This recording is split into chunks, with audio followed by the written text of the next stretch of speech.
Well, the future of mobility is changing dramatically, and we're going to see a much more change in the coming decade or so.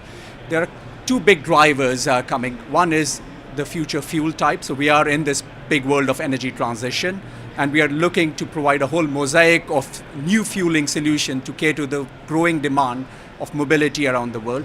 Secondly, we see a big trend in the convergence of technology and data that can make the whole transportation and mobility system more efficient for the future. So our focus is in providing new fueling solutions, but also using technology to provide more innovative way of making the transportation system more efficient.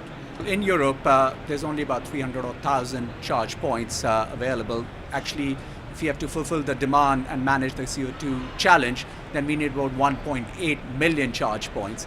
And Shell's working on this in multiple ways, because we do not assume all of the charging will be done on our retail sites, though we've started to offer that through Shell Recharge, our fast charging network on our own retail sites. But we also think a lot of the charging will happen at customers' own homes or in their offices. Shell's approach is that we need to provide a mosaic of fueling solutions to cater to the growing energy and the transportation need of the world.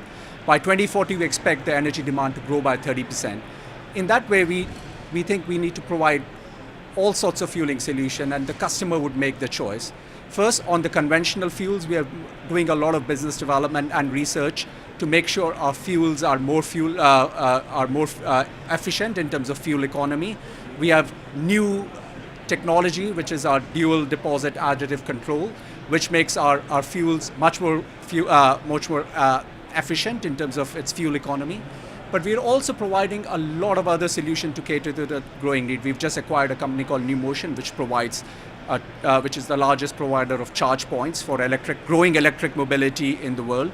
We are also in partnership with Daimler, Linde, OMV, and Total to provide hydrogen fueling solutions. And we already have a joint venture live in Germany, but we also have hydrogen sites in the US, in Canada, and in the UK. Then we are also providing biofuels. For example, Shell's the biggest blender and marketer of biofuels. With our joint venture in Raízen in Brazil, we have 6,500 sites where more than 50% of the site are being served by biofuels and ethanol.